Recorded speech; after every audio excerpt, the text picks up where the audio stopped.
Hello there and welcome back to First Man Photography. Now I hope today is going to turn into a beautiful evening up on the mountains capturing the sunset, but to be honest it's not started out too well. I'd planned this walk quite carefully earlier on my computer and forgot to transfer the map to my phone. Now I currently don't have any signal to try and download it, so I'm kind of walking up here totally on memory, and I've just turned down this path. I have absolutely no idea if I'm going in the right direction. But I would love it if you were to come with me, because one way or another, it's going to be an adventure. Let's go.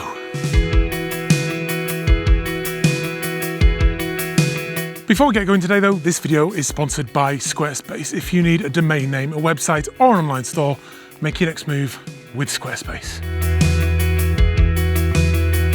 So I've marched up a little bit and I was heading on a path, which unfortunately has now just come to an end with this wall behind me here. It just sort of abruptly stopped. Now I'm pretty certain that I'm on open land here. So even though there is no footpath anymore, I think what I'm going to have to do is just head straight up there. But let's just power it up this hill and then see what happens at the top of this field. Not a bad place to be lost though, is it? Absolutely beautiful that way. And the light's looking a bit cheeky as well. So yeah, I'm excited to get to the top. As recent efforts in the gym helped me up the hill, my desire to capture my first landscape image peaked when, after disturbing a herd of red deer, my wildlife photography skills came into stark focus. Right, I'm now 80% confident I'm on the right path, and I've just veered off it because as I was walking up, I noticed a little tree that looked dead and feeling a bit sorry for itself. So I've climbed up, and luckily there's this little gully that I'm now stood in, which has let me get low enough on the side of this hill to photograph through to the tree, so it's not being lost in the hillside. And the tree is just stunning. And initially I thought it was dead, but actually it's not. It's clinging on to life. It doesn't look particularly healthy, but it does have a few little leaves that are just clinging on there. But we are photographing the living landscape. Sometimes it's important to document these things because there's a very good chance that that tree may not be there for too much longer. So to be able to capture it in this glorious backdrop that it's living in, that feels special. So I've got the camera out and I'm stood on this slightly awkward bank, but one of the problems I'm having is a technical one because the sun is kind of in and out behind that cloud there, and it's kind of backlit the scene, which is really nice. I think if I capture it right this second, it's going to be good. Just try and block the sun out a little bit. It didn't do a very good job there. But the thing that's really appealing is the light in the background. It's just warm and fantastic, and it's picking up all of those lovely spring greens, which I just love. I got into a little conversation the other day about when the seasons begin. I don't buy in to meteorological seasons. They are just made up for the sake of the weather people keeping stats. I like to go about the Earth's rotation around the sun. So summer starts on the 21st of June, and we're not there yet. So we are in late spring. And because the weather has been so cold and so wet, it very much still looks like spring as well. Very green and very lovely. That fresh feel to things. So I'm at f11, 1/320th of a second because it's very bright, that sun. And I want to bracket it to get all that dynamic range. So I'm having to bring that, I'm actually having to underexpose quite a lot to get the sky exposed nicely. So I am focusing on the tree. Lots of that lovely backlight, just block the sun out like that. Did I get my hand in it? No, I didn't. Because I'm zoomed into 35mm, I've got the mountains looking lovely in the background. And let's check that. Oh, the light, just delightful. There is one little compromise I'm having to make, is that the top of the branches at the top of the tree are lifting above the horizon. I would have liked to have got those below the mountain, but it's a trade-off. And yeah, I'm happy with that image overall. And getting that first one in the can, which I think is really lovely, is feeling very good. It's just classic Lake District scene.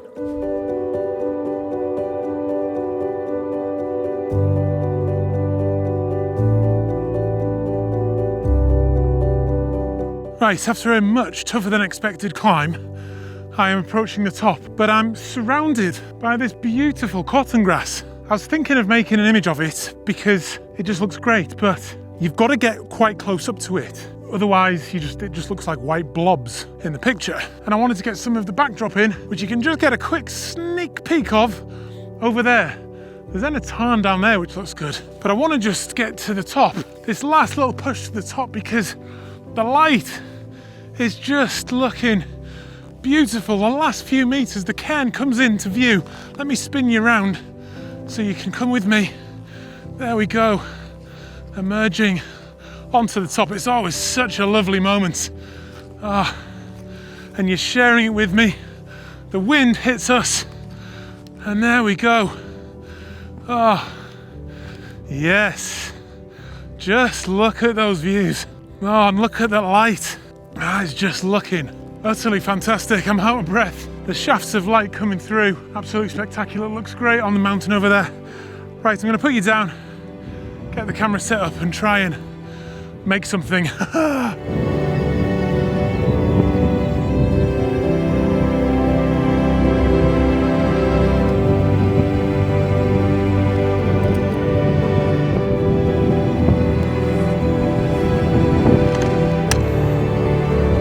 Right, I've been set up for about half an hour now, just playing around with that light there because I think it just looks stunning. I've tried it in two different ways. I've done a panorama because the scene almost lends itself to that. It's just this shaft here that I love, and that's what I want to capture. So the panorama should be good, although I'm not sure it's going to stitch together. I did it quite rushed. And then I've got the 24 to 70 lens on. I mean, it's 70 millimeters, just picking out the details. It's that kind of shot that I'm a really big fan of. Just putting a longish lens on, focusing in or zooming in and pulling out the details, pulling out the interesting shapes and the interesting colors and the interesting bits of light. Those sort of shots are right up my street. And what a lovely evening it's turning into. I've got the warm sun on my face. Yeah, there we go. And there's so much haze in there, which is really adding some interest as well. I think that's what's creating such defined shafts in that light. And I felt that walking up because it was very humid and I got really quite sweaty. Although it's the middle of June, I'm absolutely freezing. My hands are cold, my ears are cold, and I could really do with some gloves and a hat. But I didn't bring them because, you know, it's like the middle of June. I am a man who absolutely loves his seasons. As you've seen on this channel numerous times, I'm comfortable and enjoy being in wintry conditions. I'm comfortable in -5, -10 conditions in the winter. But in the summer, if it gets below 15 degrees C, I'm an absolute wimp. And that's what's happening now. But we have to suffer a little bit for our art, don't we? Although my hands and ears are cold and I'm suffering in that way, there's no other way at the moment that I'm suffering, because this is just fantastic.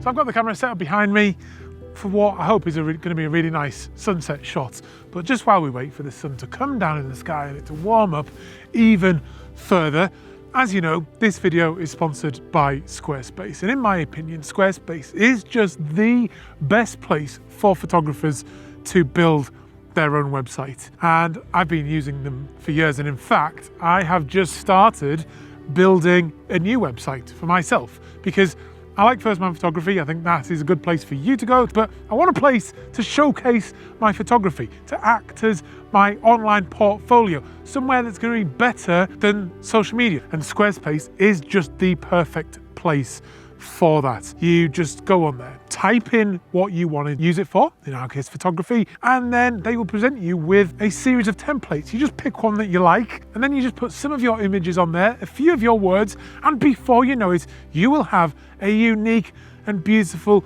looking website. If you can drag boxes around on windows, then you can use Squarespace. You can start just with a gallery to make your images look big, bold and beautiful. You can add a blog on there very easily if you want to share your thoughts. And then as your business grows, you can turn it into an online store just as easily to start selling things like books and prints and all that kind of thing. And as you're going through the building process, you'll notice that it will automatically adjust everything for the screen that the person is viewing your website on, including a phone.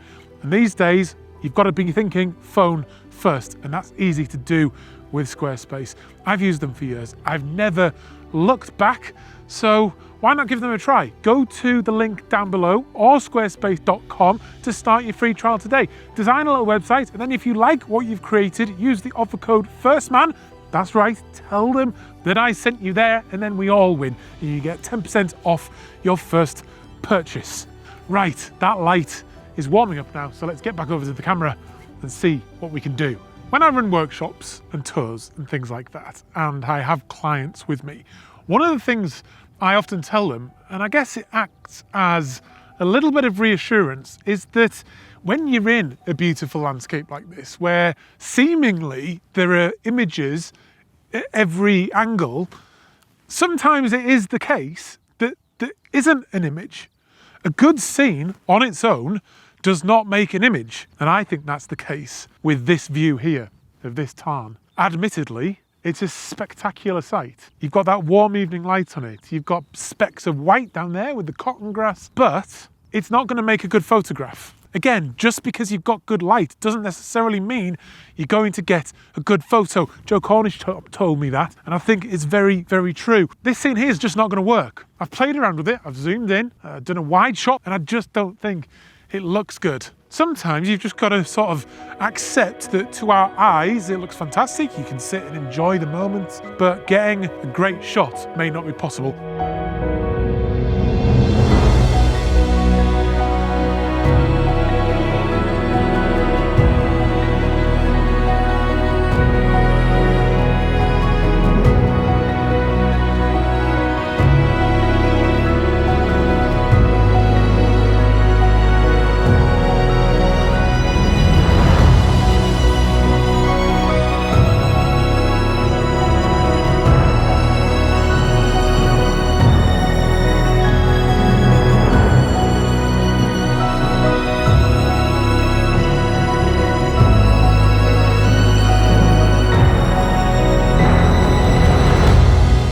Right, so we're probably about 5 minutes before the sun dips behind the mountain now. And kind of frustratingly, the cloud has almost cleared completely. Now this morning, when it was wall-to-wall grey, I hadn't done anything for clear blue skies, but I'm not complaining because the light is still fantastic. And there are a few clouds just to the left of the sun, which is blinding me right now. I have a few technical problems with this image as well, is the fact that the sun is in the scene. And I actually think it's a pretty nice scene because there's just some lovely forms in the mountains.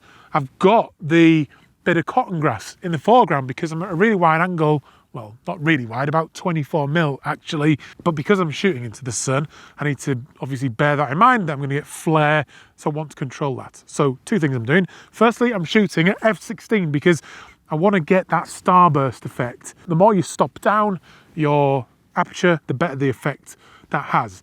And the more aperture blades your lens has, the more streaks that the sun is going to provide. Don't know how many this 16 to 35mm lens has, don't really care. So I'm just going to focus about a third of the way into the scene, and then I'm going to bracket the shots as well, taking my first one, f16, 1/125th of a second, ISO 100. So that's the first one.